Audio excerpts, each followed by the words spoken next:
OBC সংরক্ষণ যে বাতিল হয়েছে তা নিয়ে রাজ্য সরকার এত বেশি উঠে পড়ে লেগেছে, মানে আদা জল খেনে লেগেছে।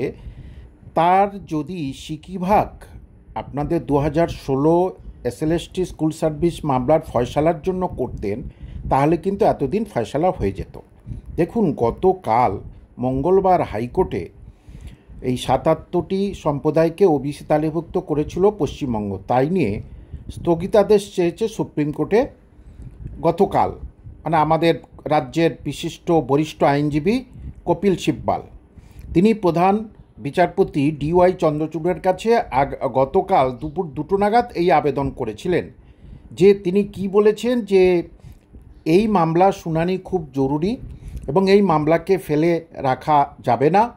তিনি জানান, রাজ্যের বহু মানুষ চাইছেন যে স্টে অর্ডার উঠে যাক এবং শিক্ষা প্রতিষ্ঠান অথবা কর্মসংস্থান পাওয়ার অপেক্ষায় আছেন।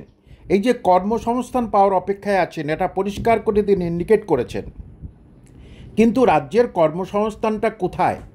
এসএলএসটি 2016 নিয়ে কোনো রকমের মাথা ব্যথা নেই, অথচ পরিষ্কার করে সেখানে বলছে রাজ্যের কর্মসংস্থান এবং শিক্ষা প্রতিষ্ঠানে ভর্তির সমস্যা দেখা দিয়েছে। প্রধান বিচারপতি এবারে বললেন, ঠিক আছে, আগামী মঙ্গলবার 27শে আগস্ট এটা শোনা যেতে পারে। এবং শুধু একজন আইনজীবী নয়, আরেকজন বরিষ্ঠ আইনজীবী ইন্দিরা জয়সিং, বিখ্যাত আইনজীবী, তাকেও এখানে নিযুক্ত করা হয়েছিল। যে যাতে তিনি বললেন কি, যে প্রধান বিচারপতিকে, হুজুর এই যে শুনানি এটা কিন্তু সারা দিন লেগে যেতে পারে, সেই জন্য একেবারে স্পেশাল একটা দিন হিসাবে এটাকে করতে হবে এবং এটা সারা দিন হয়তোবা শুনানি আমাদের করতে হতে পারে।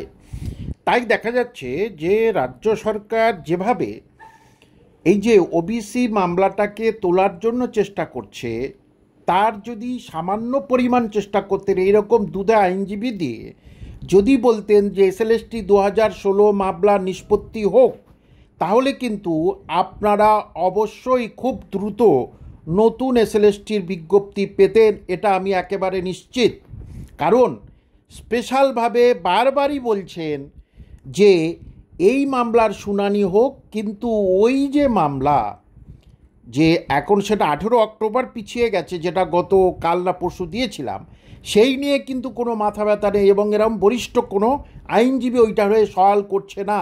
ভাবুন, দুজন আইনজীবী, ইন্দিরা জয়সিং বিখ্যাত আইনজীবী এবং এদিকে কপিল সিব্বাল, দুজনে মিলেই এইটার উপরে সওয়াল জওয়াল করলো যে তাড়াতাড়ি শুনতে হবে এবং একদিন লেগে যাবে, তাহলে দ্রুত এইটার সমাধান করতে হবে। সুতরাং নিশ্চয়ই আপনারা জানেন, এটা অবশ্যই রাজ্য সরকার ইচ্ছা করলেই কিন্তু দ্রুত এসএলএসটি মামলা সমাপ্ত করতে পারে, কিন্তু এসএসসি মামলা সমাপ্ত হলেই জানে অনেক বেশি কর্মসংস্থান দিতেই হবে। আর এটা করছে স্পেশালি কিন্তু চাকরির পরীক্ষার জন্যে ওবিসি মামলা তুলছে না, তুলছে অ্যাডমিশান নিতে পারছে না। যারা কলেজে ইউনিভার্সিটিতে তারা অ্যাডমিশান নিতে পারছে না বলে যত রকমের ঝামেলা শুরু হয়ে গেছে রাজ্য সরকারের মাথায়।